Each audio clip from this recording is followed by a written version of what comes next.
Welcome everybody here in Dhammaloka and those possibly joining online. My name's Venerable Mettaji, so a big warm welcome to you all. Beautiful day here in Perth, middle of winter, but it's quite sunny and nice environment to be in. Today's book club is on the Noble Eightfold Path by Bhikkhu Bodhi. We've gone through most of Ajahn Brahm's books. There may be one or two that other monastics, male or female, want to give to the book club. But we're just coming up to the rains retreat, so this will be the last one that the monastics do before rain starts at the beginning of August. Like normal, for those of you that know me, I'd love it to be an interactive session. So I'm here, to be of service to you. To me, it was a fairly important book in my life. And if you'll indulge me for a second, I'll explain why. So this is an email that I wrote to Bhikkhu Bodhi in July 2020. In my impression, it was hard to find Buddhism, especially where I was in Sydney up until about 20 years ago. And I wrote to Bhikkhu Bodhi and said, I found it hard to discover Buddhism up until about, because this email was written in 2020, it'll be about 18 years ago. And I said to him, look, I was a bit lost until I came across an ex-Theravada monk in Sydney who 30 years ago had been one of Ajahn Chah's nurses. He introduced me to this book, The Eightfold Path, so I thanked him for the brilliant exposition, and I referred to it daily in lay life. And because of its kind of useful size, you could stick it in your pocket, you could carry it around with you, all of the time. And I said it was especially important to me when I didn't have a teacher or a temple that I could visit, because I could reread sections of the book that I found that were really helpful and assess where I had sort of, developed. I liked his mastery of vocabulary, and the recommendations of teachers in here led me to study Venerable Nanamoli and Nyanaponika. Nyanaponika being someone who encouraged him to take over the Buddhist Publication Society. And Bhikkhu Bodhi's been a great scholar, for many years. One thing as an aside that really touched Ajahn Brahm was that when Ajahn Brahm had a chance to visit Bhikkhu Bodhi and Nyanaponika in Sri Lanka, Ajahn Brahm knew that Bhikkhu Bodhi was a great scholar, but the thing he remembers from that visit many, many years ago was how Bhikkhu Bodhi looked after and cared for this aged monk, how tender, how careful he was, and that sort of touched me quite a lot. So because Bhikkhu Bodhi through this book introduced me to that, then I could dive into the Buddhist Publication Society, a magazine that was put out for many years called The Wheel. In fact, this book comes from the publication that they put out. I'm not sure whether it was monthly or whatever, but this book was the 308th edition of this magazine, this newsletter called The Wheel, that by then Bhikkhu Bodhi was editing and running. So I wanted to thank him for being such a beacon of light in the world and bringing thousands of teachings to the Western ears, and I wanted to let him know that his books and articles have been a refuge for me for years and had helped me and led me to ordination as a novice at the young age of 61. And he wrote back. Just a nice, kind message, wish me all the happiness and contentment in life as a monk, and may I have a long and fruitful monastic life. So I didn't expect a response. I didn't want one. But it kind of just goes to show that if you want to talk, to a teacher, often they'll come back. So I'll just give you my sort of observations. Is that okay? Just, 5 or 10 minutes of observations, like why I kind of really like it. And, this is really dog-eared as a book. And if you looked at my copy afterwards, it's just overlined on sort of many, many pages. And the reason for that is, I think, my ex-wife in particular, bless her, would say, one of my big vices in life was books. I had thousands. I was always looking for answers to things. But this has to be in the top 5, because in the one book, there is so much information, and it's so clearly written. And I'd say he doesn't tend to use personal anecdotes. He doesn't tend to pad it out with everything. He's very specific about the language that he uses. And sometimes you get thrown by a word, and you go, I best have a dictionary with me while I'm reading Bhikkhu Bodhi. And you go to the dictionary, and I'll give you one example, covetousness. Covetousness, when you go to the dictionary, says, that's a great desire for something. It's a great desire for something that you do not possess. And to me, that takes greed to kind of like another level. It reminds you of a number of things. So you go to the dictionary with one of his words and go, I get where he's coming from. And I was checking some reviews of the book yesterday. I asked a few monks what did they make of it and the like. And I came across this lovely expression. Somebody said, the sentences tend to explode with meaning. And I went, yeah, that's what I kind of need to convey, is that if you read it from end to end, I think you'd feel quite full, but I think you'd feel overwhelmed.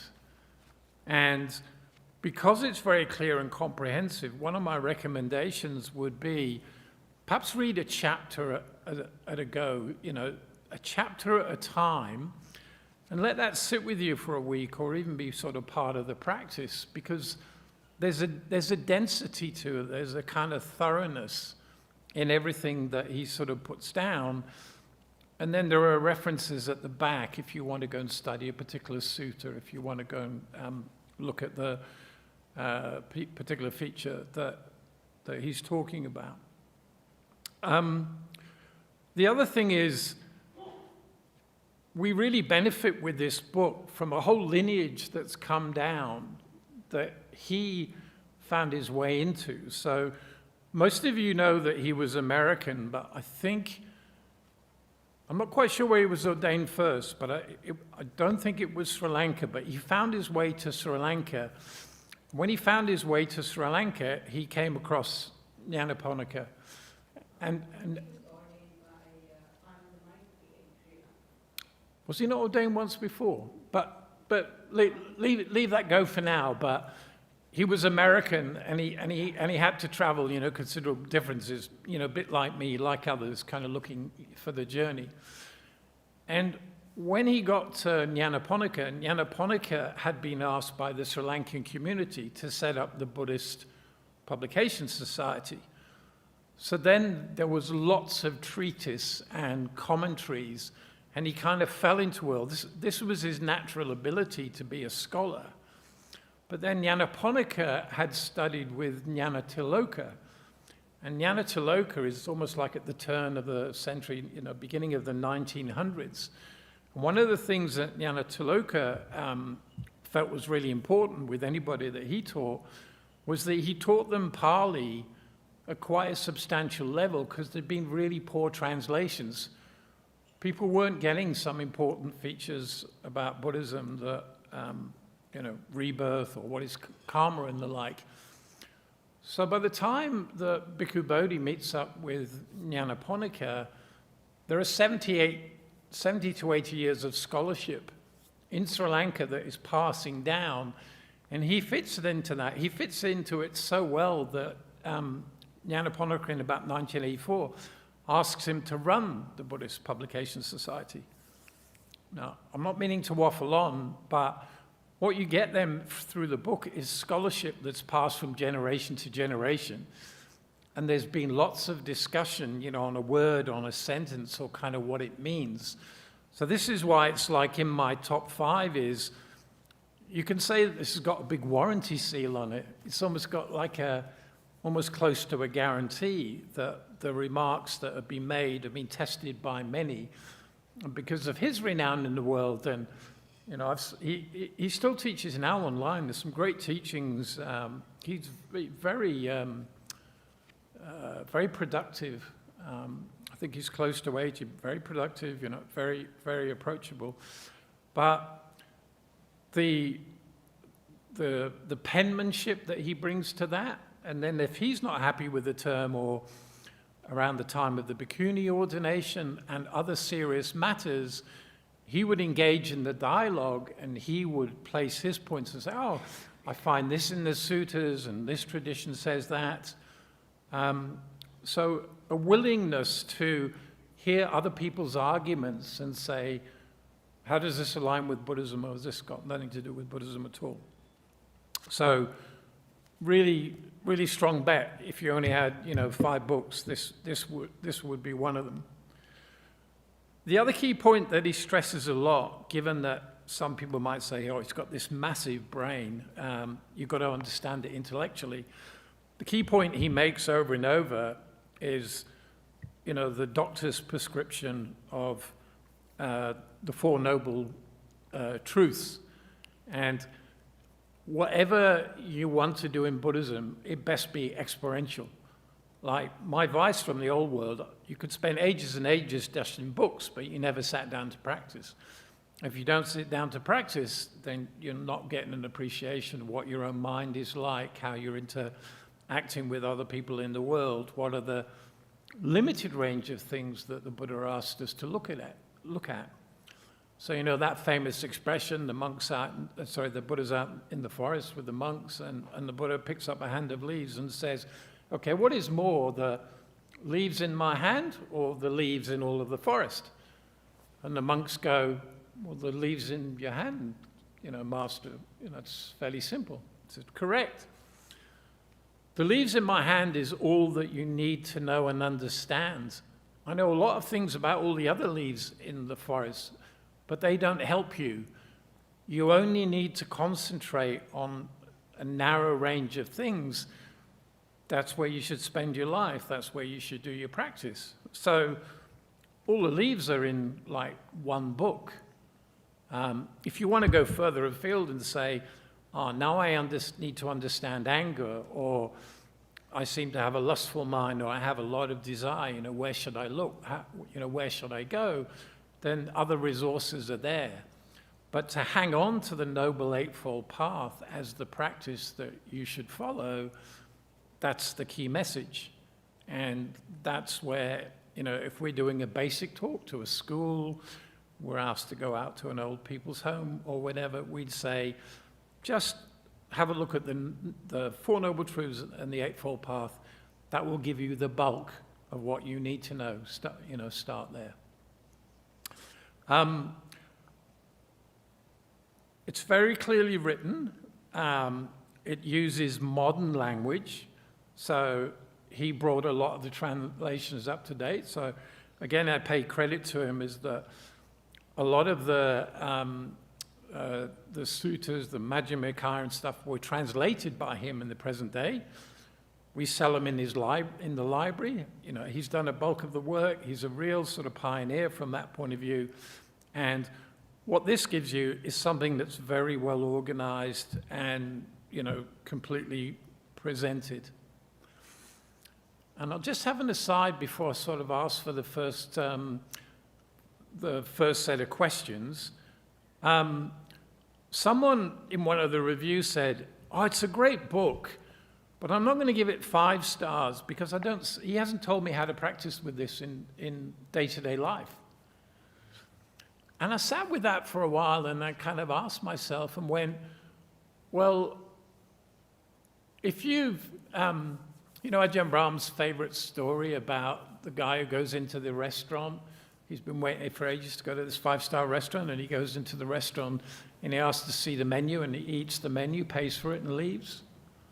You could eat the menu, the book, but you never enjoyed the practice. You never did it, so you never got the taste. You never went, I like pineapple, but I don't like papaya. So the experiential nature might lead you on a daily basis to say, okay, I've read a couple of chapters in that, and the missus says I've got a real anger problem and I'm fairly negative. I think there's a way to use this, even as a layperson, just on simple things on a day-to-day basis. And if I forget, bring me back to that at the end, because you could use this if you really wanted to study Buddhism, but I think there's lots of really good basic material in here if you were struggling in relationships, if you had a problem at work and the like. So I wouldn't want to lose sight of that as well. So who else has read the book? Would they like to give me any feedback, what they took from Bhikkhu Bodhi's great book? Sorry, please. We pass a microphone around so people online can hear. I've only read the introduction, I'm sorry. Yeah? What did you make of the introduction, though? It made me think that it was worth reading, and I was hoping coming here would give me some pointers as to how to read it. Right. Was there anything that struck you in the introduction? Because I was going to come to that in a sec. I think it was collecting, it kind of gathered a good summary of what was to come. Yeah. And it set out where you were going to go with the Eightfold Path, and I think that was helpful to somebody who hasn't got a great deal of background in Buddhism, hasn't done a lot of reading. It made me think like, here's the map. Yeah. Okay, let me read a piece from it, because I think it's one of the best starts to a book that I ever saw. See if you might remember reading this. So chapter 1, The Way to the End of Suffering. The search for a spiritual path is born out of suffering. It doesn't start with lights and ecstasy, but with the hard tacks of pain, disappointment, and confusion. For suffering to give birth to a genuine spiritual search, it must amount to more than something passively received from without. It has to trigger an inner realization, a perception which pierces through the facile complacency of our usual encounter with the world to glimpse the insecurity perpetually gaping underneath. When this insight dawns, even if only momentarily, it can precipitate a profound personal crisis. It overturns accustomed goals and values, mocks our routine preoccupation, and leaves old enjoyment stubbornly unsatisfying. A number of times I've read that, it still gives me a shock, right?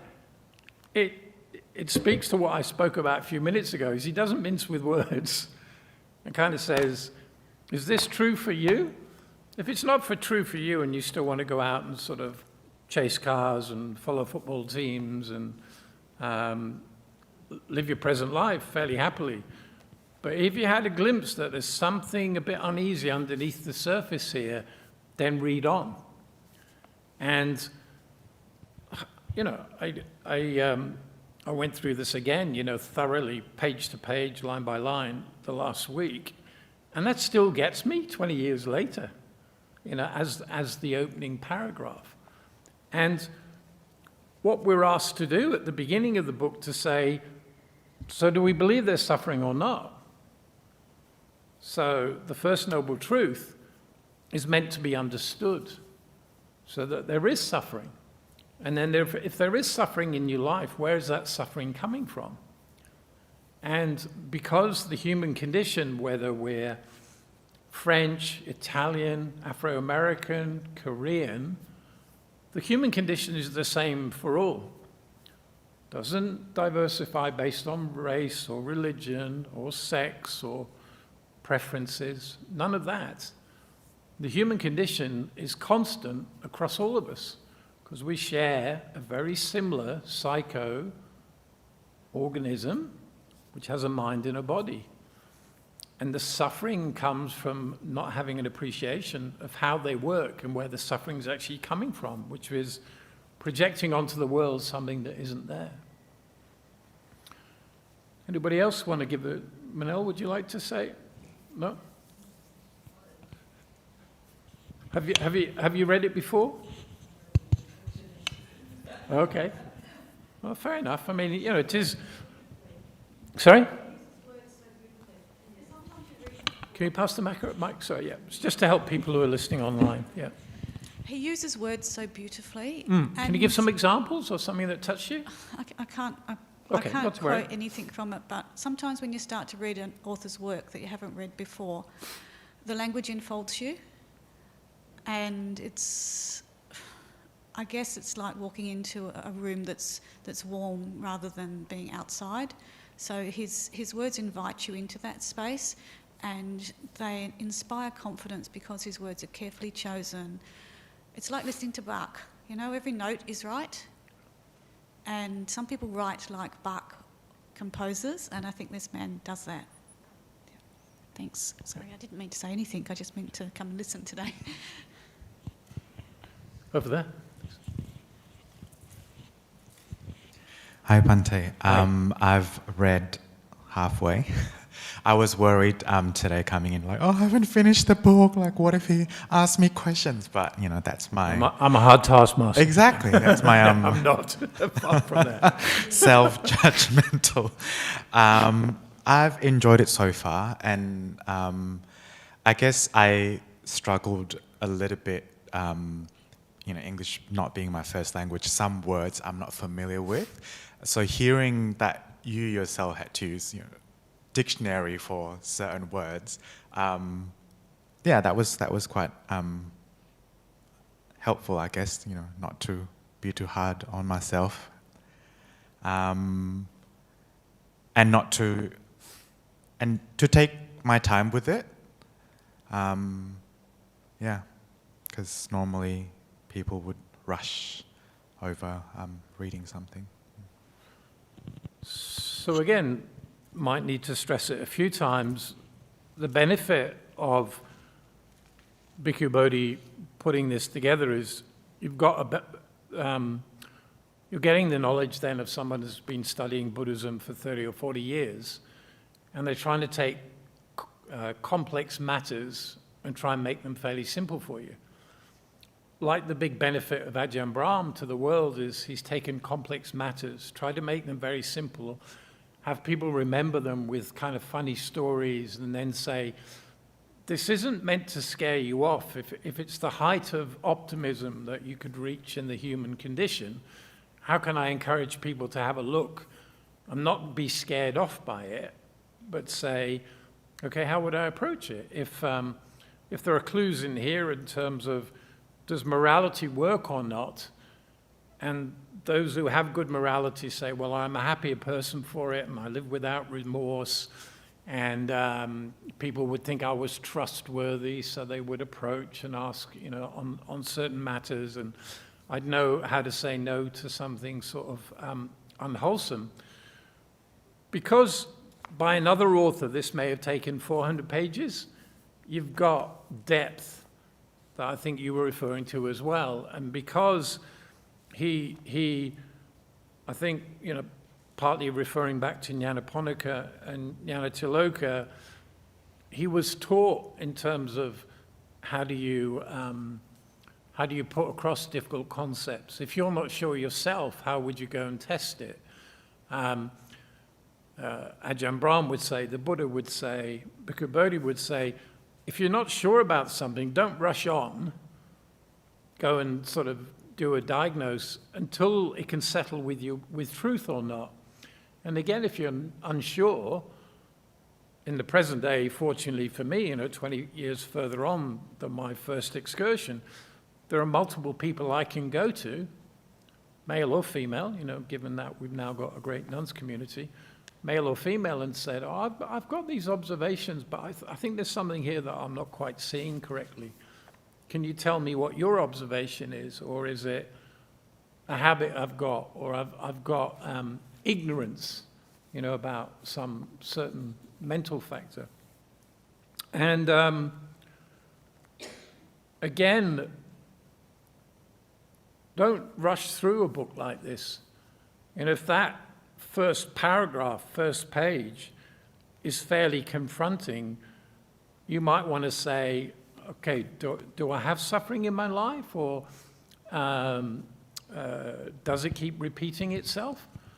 So we do know people, and we'll say, oh, they make the same mistake over and over again when they go into a relationship, or they keep getting fired in the same manner from their work situation, that they're sort of cautioned that they need to follow these procedures and make sure the book's balanced at the end of the day, or whatever that is.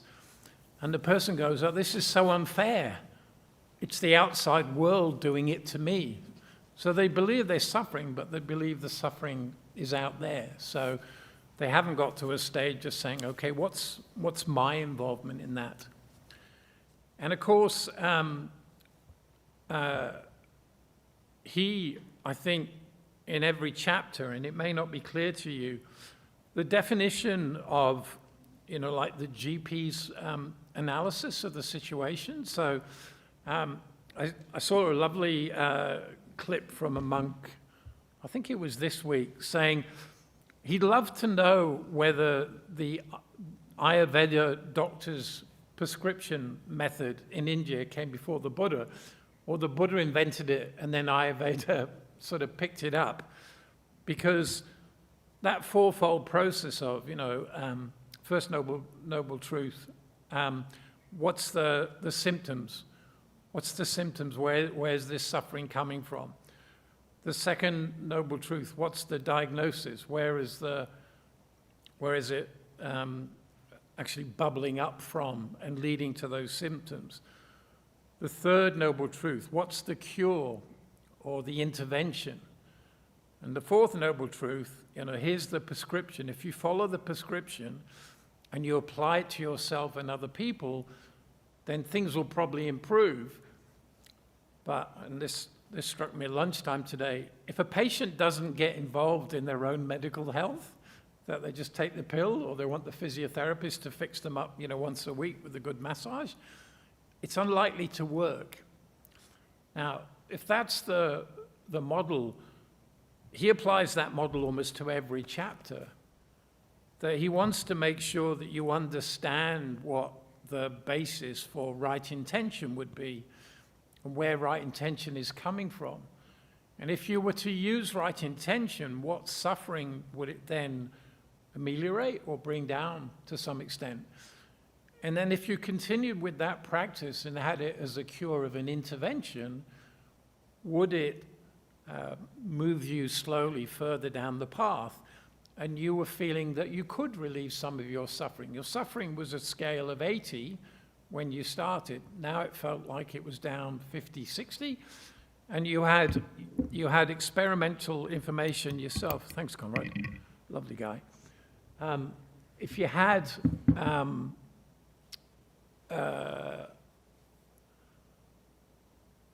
had experimental data, you don't need anything from the outside world. It's inside. Like, I've done these exercises now. I set myself up a program. I started with a program that said, if I don't get a hold of my anger and reduce my anger, I'm going to lose this relationship. And this relationship comes with 2 children, and I live in a nice house in Western Australia. So I'm putting a fair amount at risk if I don't see if I can kind of respond to this.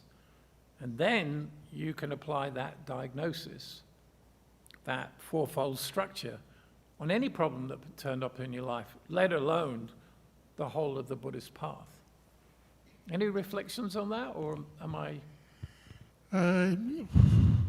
The Buddha's physician, Jivaka, I think, was also quite famous in his time. I think he was also... That's true, yeah, good memory, Bill. He was also the doctor of some of the kings, I believe, or whatever, so... Yeah. Yeah, I mean, that may well be a very important point. But the thing is, we're 2,600 years further on, and it's the same model, and the model still works. And because it's related to the human condition, and because you only need to understand a handful of leaves, you don't have to go and look for something new. You don't have to go and look for the latest shock jock or influencer on YouTube says, try this potion or, do these mantras. The bulk of it, sitting right here. Which helps me turn to a question that's come in from online. So the question is pleasure suffering? So given I've got a lovely audience, what do you think? Is pleasure suffering? Yes. Yes, because pleasure has to end, and the ending of pleasure is suffering. That's a key finding, yeah. Pleasure is impermanent. Any others? Lady there, please. Can't keep my mouth shut now I started, can I? So you have to have pleasure so that you can understand what suffering is, so you have a comparator. That would be my offering. You don't understand what darkness is unless you have light. You don't have light unless you have darkness. So maybe you don't have suffering if you do not have pleasure. So maybe they're important for each other. Does everybody know what the 5 hindrances are? What would the Buddha would say was the easiest hindrance to probably cure of the 5? What would you say was?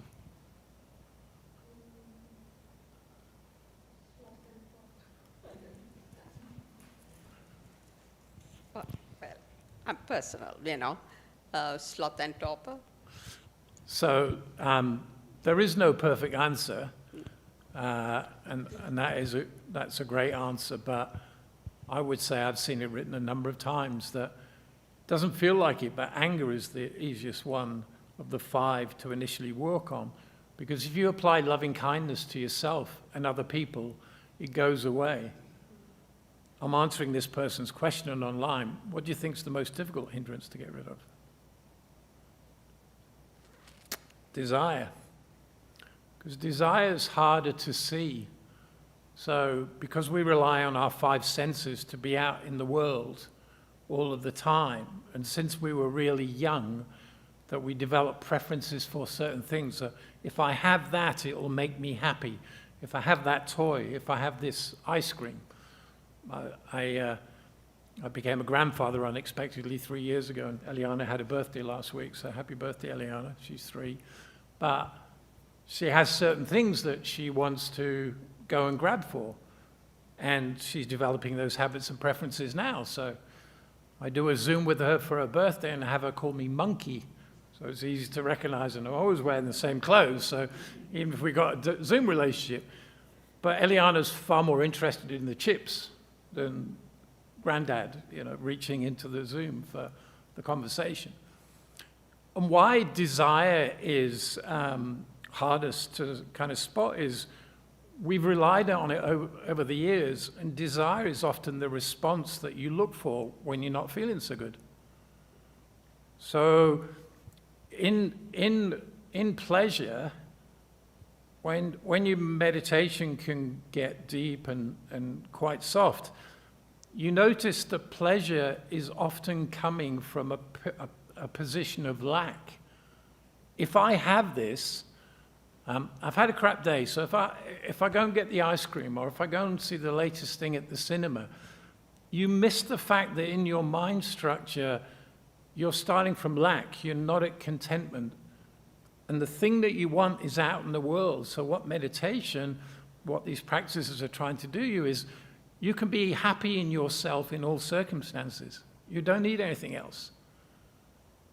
A monk doesn't need much to live a very happy life. He's got the robes, so I don't run around naked. I've got my bowl so I can come and have food with the nuns. I've got a little shack, which is probably not bigger than most of your toilets, that I live in, which has got a bed and a seat. That's adequate. I live in the forest. Loads of people would like to have the real estate that I live in, and the quiet and the tranquility and no neighbors, My nearest neighbor, every kutia has to be 100 meters apart. So we can meditate, in silence, and then I get medicines. But all the things that I was going for in the lay life, be a very successful businessman, relationship, they could cause more suffering. And you didn't realize that when you develop a thirst for something, the pleasure, it can become more and more stressful, yeah? I followed one particular soccer team. I thought they had the best soccer player in the world. They only won this particular European championship, I think, once in 12 or 15 years. But each year, this was going to be the year, and I would have to follow them. And you could put an awful lot of time in that, and then you finish 8th or 9th or 6th or whatever. And then you get upset with yourself, going, why did I spend all that time and got up at 4 o'clock in the morning to watch these sort of European games? So Pleasure and what it's really in it is part of the delusion. That's what we're supposed to examine. Hopefully that wasn't too long of an answer, but for the person online, and it's a really good one to look at and say, not all pleasure is suffering, like the pleasure of wanting to look after your parents, to have a good relationship with your children, come and spend time in a monastery, be quiet. Wholesome activities which don't lead to a lot of desire, that's probably the best pleasure that we could have in the human condition. But anyone disagree with me, please speak up. Does that make sense? Yeah, let the gentleman have the mic. Yeah. Sorry, Bill, I'm getting you trained for the Olympics this week. I'm not disagreeing with you, just a question. Can you go through the 5 hindrances from the easiest to the hardest one? Don't let me do that today. But let's have a chat afterwards. But Sure. The 5 hindrances, the 2 strongest ones to be asked to work on: essential desire and anger. Yep. Then you have sloth and torpor, which is like a dullness. Inertia. I don't want to do practice. I don't want to go to work. I don't want to sit down with, my girlfriend and work out this difficult matter. Restless and remorse is almost the other side of sloth and torpor. Your mind's going at 100 miles an hour and got to do this and got that, and you never sit down with yourself, for the day, as it were. And you can see it in yourself sometime. Who was the famous, I think it was Pascal, French philosopher, 200 years ago. He said, all the problems in the world come from man or woman who can't sit alone with themselves in a room for 10 minutes.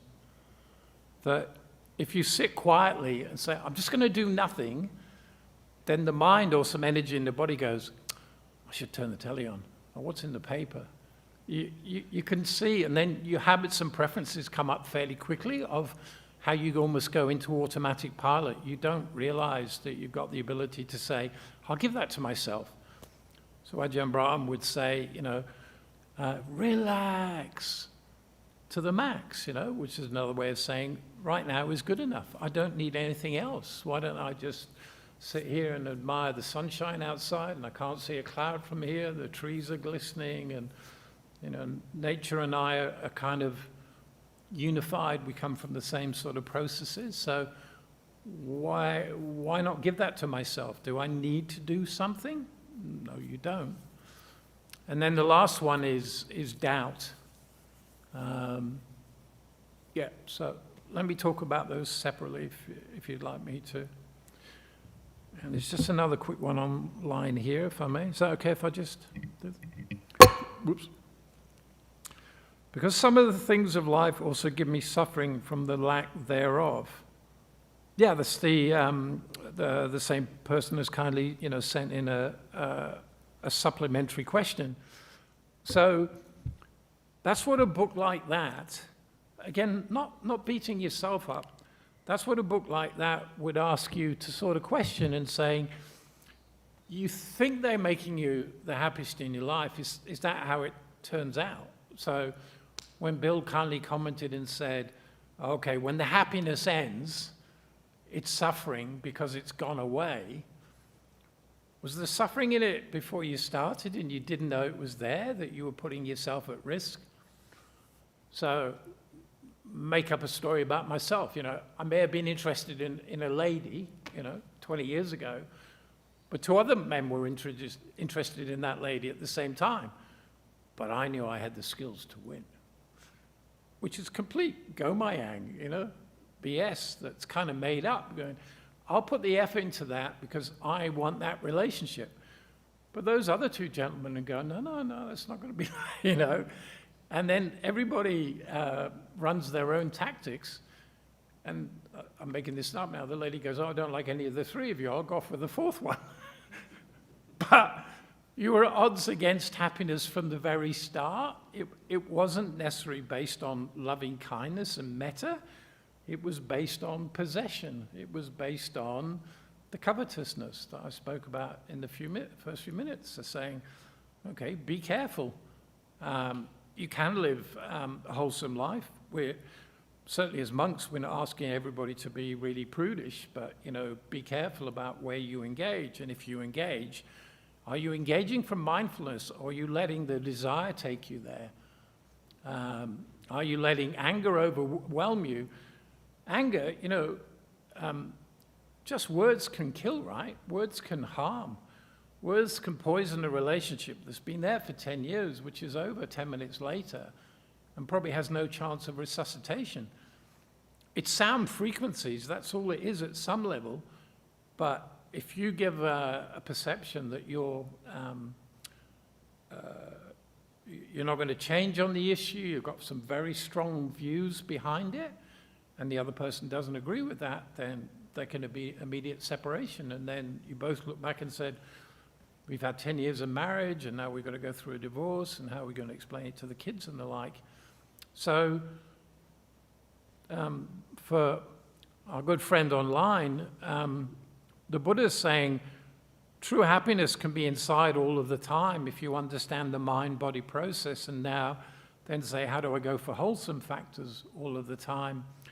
And make sure that you've got the senses restrained to a certain extent, that you can see what's really going on in the world, and you apply virtue to whatever it is that you choose to do in the world. Make sense? Okay. I hope I'm not departing from the book too much. Is it all making sense? But I mean, it's in here. In answering your questions, I've kind of dived into right intention, and there's right action in there. We've just spoken about it. And, given there's, three wings to the practice, what Bhikkhu Bodhi nicely lays out in the first couple of chapters is the wing of morality, that if you don't have a lot of morality, meditation's not going to go very deep for you. Because morality is asking you to say, what's my code of conduct in the world, with myself and with other people? If I don't understand those sort of drivers, I'm not getting anywhere close to being able to examine what the mind is and what it is that the mind does. So I'll give you an example. Might sound a bit rough. A monk a few weeks ago overseas said, if you can't keep the 5 precepts, anybody can't keep the 5 precepts on the planet, then you're living at the level of an animal. The 5 precepts are the basic set to be a positive human being. If you take intoxicants and the like as an example, they're likely to lead to carelessness, and you'll do things when you're in a mind state that you've almost lost control of. But you go and thump someone, you have illicit sex, or what those are. And again, the Buddha's not saying you're a bad person. No, it's just saying if you take the intoxicants, you put yourself at risk. That could end up in jail, you could lose your job, you could threaten your boss. It's the fact that if there's good reasons for having a moral conduct, it's not coming from the Judeo-Christian way of, you must have a morality and you must do this. They're guidelines or guideposts in terms of, then you've got a set to start with. And again, in here, he'd be saying, take a look at that. Don't take it from Mettaji, don't take it from Ajahn Brahm, don't take it from Amali, don't take it from Bhikkhu Bodhi. Just sit back for a week or two, and is there any sense to that? And if I gave it a try for a while, would it help? When you've got a good sense of morality and perhaps sense restraint on certain things, like put alcohol down for a while, put drugs down, then you could move to the meditation. But the meditation is meant to fulfill a certain promise. What does meditation mean to you? What promise do you want from meditation? Can you pass the mic? Brill, sorry. I suppose ultimately it's wisdom. Sue? Wisdom. Wisdom, okay. but we're not at wisdom yet. So Okay. what does meditation bring you in terms of wisdom? What switches wisdom on, do you think? Well, the Noble Eightfold Path, if you follow it, morality comes first, then the generosity, Yep. and then, of course, it all sort of, once you start following it, then it automatically is there for you. Thank you. Any other views? Let me take one other. I'm watching the clock carefully. No? No? No. Sorry, Foss. Just give you some more exercise. I'm on the side of the clocks. One. Oh, yeah. Manel. I needed Manel to. Here she is, the leader of the book club, live, in person. The leader started. It's just calmness. Can you hold the mic up a bit? Sorry. Sorry, just calmness. It just makes you calm, and then I think that's a beautiful thing to have. Anyway, it's Yeah. like when you're living in daily life and everything is happening so fast. Yeah. So I think that's what meditation gives us. Okay. I'll just give you a different slant, if I may. So mindfulness, more than meditation, has become a buzzword in recent times. And people give mindfulness a go or meditation, and then they drop it after a few weeks because they see how their mind works, and they go, this is crazy. I didn't realize I was like this. I'll avoid it. I'll go somewhere else. I'll go back to Netflix or following that soccer team or, chase ladies again. So if you have the morality piece, you put some conduct in place and said, I'm happy to apply some sense restraint. When you get to the mind stage, you realize it's the mind that's governing the processes. And in there, you still see that the habit to go and do some of that old stuff is still there, and it keeps showing up.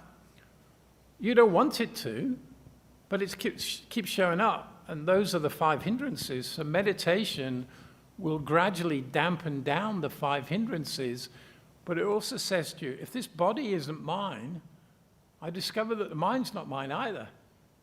And I've lived all my life with my mind as an I or a my. But feelings and thoughts can generate themselves without anything to do with you. Do you have those moments that a thought comes in, where did that one come from? That feels that it's just come express quantus, from London, and it's right here, right now. I didn't ask for it. I was pottering around the garden, and there it was. And I went, that's a relationship from 10 years ago, and I wonder how they're going. And you can see the great Ajahns talk about that. Ajahn Brahm having trouble on his 6-range retreat, having sexual thoughts or being remembered and saying, okay, hindrance is alive. I've still got some desire. How do I put that down? And how is it spoiling my practice? And how is it keeping me away from wisdom? So the layering, the explanation of the leaves, the layering of how you approach this, morality first, meditation next, ping, wisdom shows up when you sort of calm things down and say, when I feel like that, or I immediately react very fast based on this, or based on a feeling, then I might get into trouble. If I don't do it, if I happen to restrain, or I choose a different path, so I'll make up an example. A monk makes up a story about me in the monastery and sort of abuses or difficult.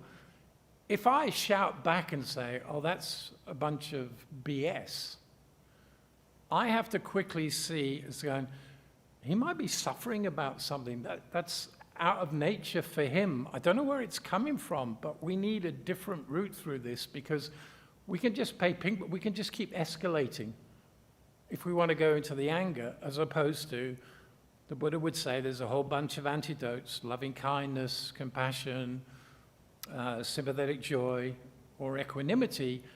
Can I go to one of those fairly quickly now that I've got my morality, now that I've got some meditation, and saying, what's going on for me is going on for that male, that female, that trans person.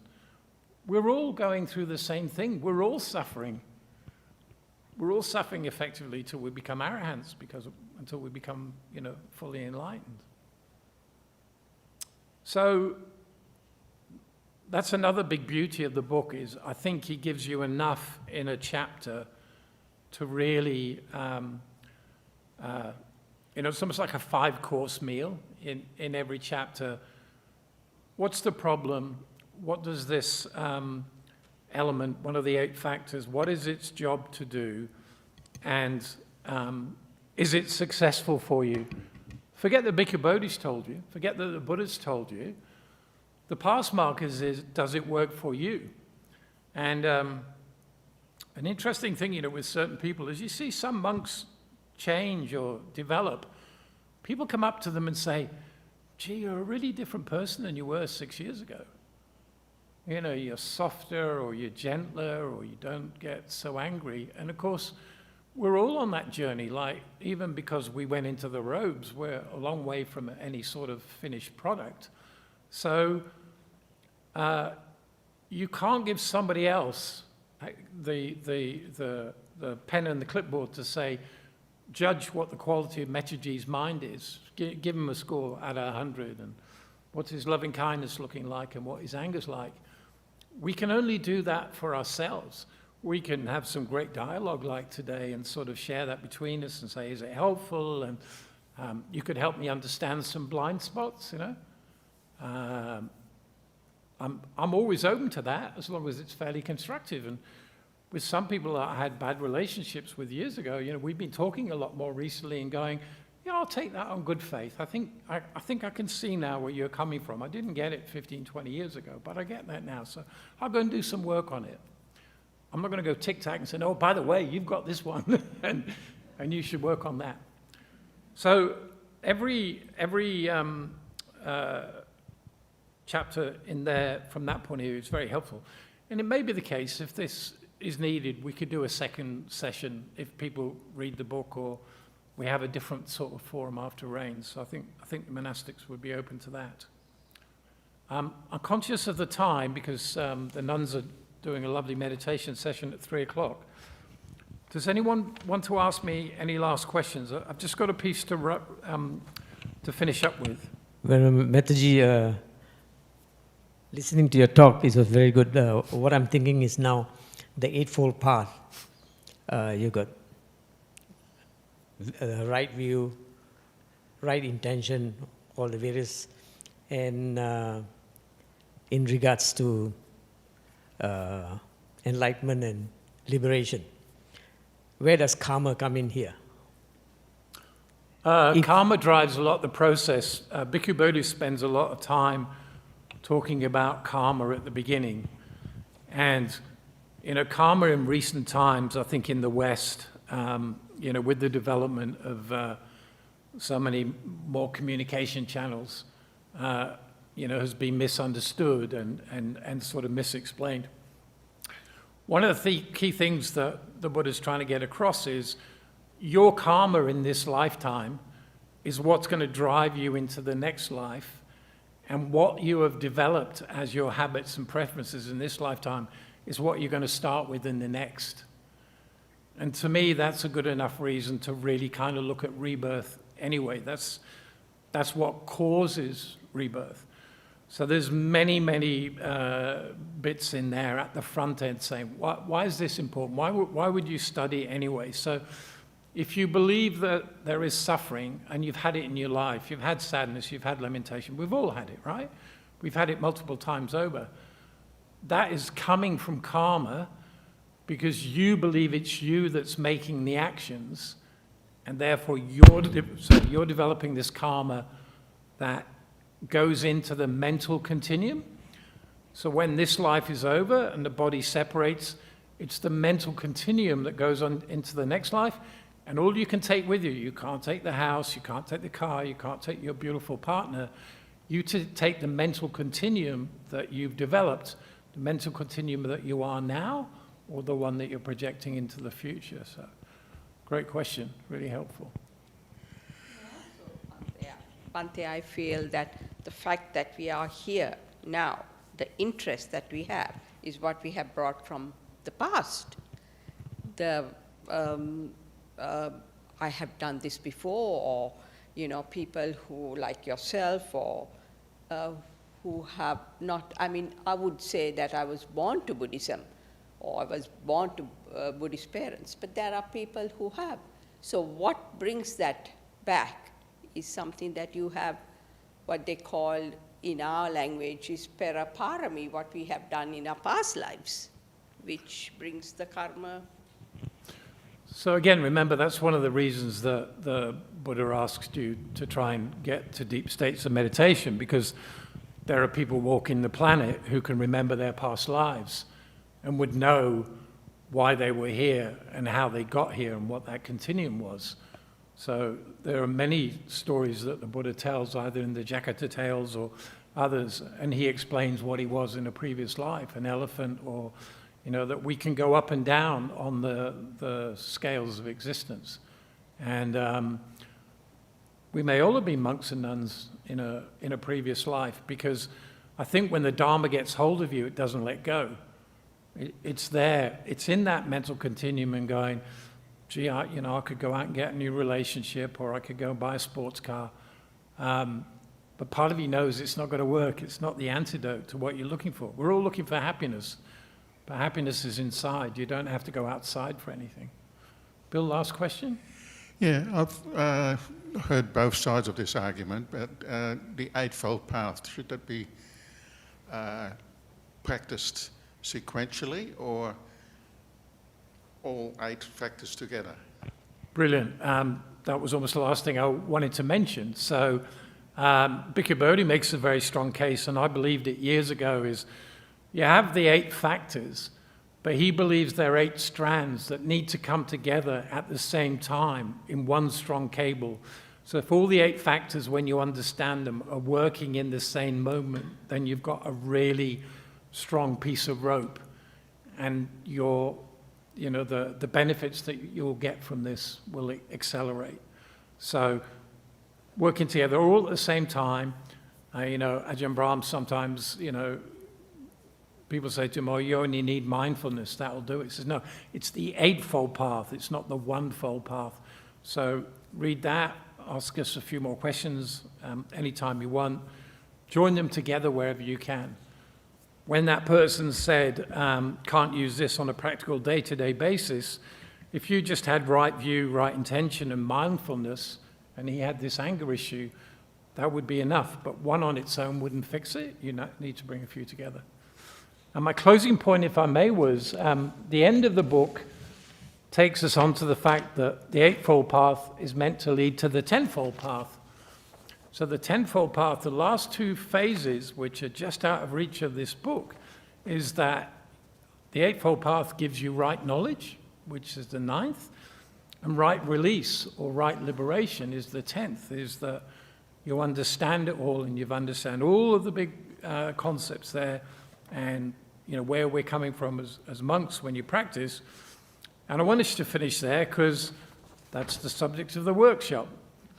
So I did this deliberately. It's like they'd done a better job on the Eightfold Path over a period of time, but great YouTube clips there for anybody to look at. But over the next 4 Saturdays, from 8:30 in the morning till 2:30 in the afternoon Perth time, Ajahn Brahmali, Venerable Sunyo, and hopefully Bhante Sujato coming, I think, for 2 weekends from Sydney, a workshop series on 9 and 10, right knowledge and right liberation. Then you got everything. You don't need this anymore. That's a good place to stop. Pay respects to the Buddha. Thanks.